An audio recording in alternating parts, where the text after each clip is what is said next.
उत्तराखंड में देहरादून के सहस्त्रधारा में बादल फटने से लोगों में दहशत है। सेरा गांव के लोग खाली कर रहे हैं मकान।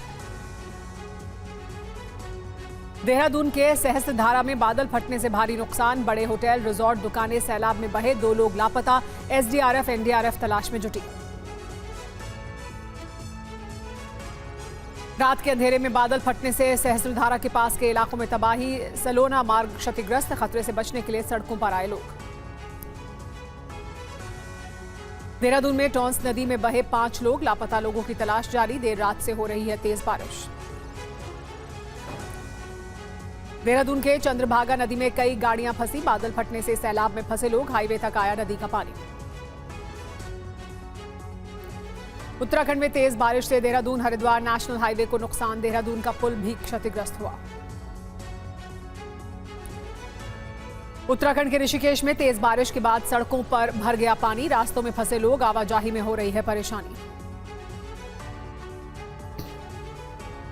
उत्तराखंड के पिथौरागढ़ में भारी लैंडस्लाइड से सड़कें बंद। गाड़ियों की रफ्तार थमी। यात्रियों से यात्रा न करने की अपील। हिमाचल की मंडी में मूसलाधार बारिश से तबाही। मंडी के धर्मपुर में बाढ़ की चपेट में आकर गाड़ियां बही। दुकानों में भरा पानी। हिमाचल के कई जिलों में बारिश का अलर्ट। बारिश के चलते 3 नेशनल हाईवे और 493 सड़कें बंद। जम्मू कश्मीर के उधमपुर में बाढ़, बारिश से भारी नुकसान। बारिश ने बिगाड़े हालात। किसानों की फसलें बर्बाद। राजस्थान के जालौर में बड़ा हादसा। नदी का पानी पुल पर आने से फिसल गई यात्रियों से भरी बस। यात्रियों को सुरक्षित निकाला गया। महाराष्ट्र के सोलापुर में 5 दिनों से हो रही बारिश से बिगड़े हालात। जलभराव के चलते आवाजाही में हो रही है परेशानी। अमित शाह ने दिल्ली में एंटी नारकोटिक्स टास्क फोर्स सम्मेलन का शुभारंभ किया। कहा 1 लाख किलो नशीले पदार्थ नष्ट किए जाएंगे। तस्करी में शामिल 16,000 विदेशी नागरिक रिपोर्ट होंगे। TV9 की खबर पर मसूद के करीबी का कबूलनामा। जैश के टॉप कमांडर इलियास कश्मीरी ने माना 7 मई को ऑपरेशन सिंदूर में मारे गए थे मसूद के परिवार के लोग।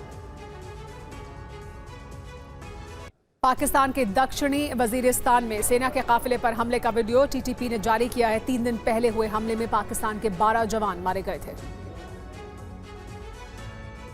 बैटिंग ऐप में युवराज सिंह को ईडी ने 23 सितंबर को पूछताछ के लिए बुलाया। सोनू सूद को 24 सितंबर को आने का भेजा गया समन।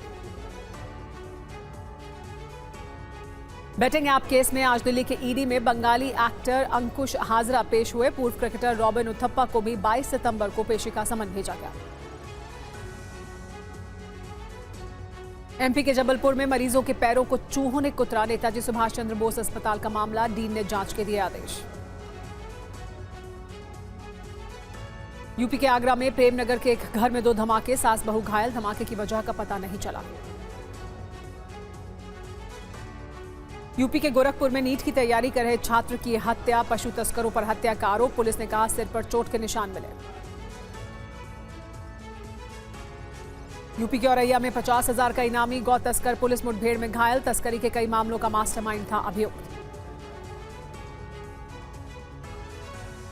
असम सिविल सर्विस की महिला ऑफिसर के घर विजिलेंस की रेड। आय से अधिक संपत्ति के मामले में छापामारी। 92 लाख कैश, 2 करोड़ की ज्वेलरी बरामद। हरियाणा के पलवल में तेज रफ्तार कार ने स्कूल से लौट रहे 3 बच्चों को कुचला। नशे में कार चला रहा था पुलिसकर्मी। 2 बच्चों की मौत, 1 की हालत गंभीर। आज इनकम टैक्स रिटर्न फाइल करने की आखिरी तारीख। रात 12 बजे तक रिटर्न नहीं भरा तो लग सकता है 5,000 तक का जुर्माना। अभी तक 6 करोड़ लोगों ने भरा है इनकम टैक्स रिटर्न।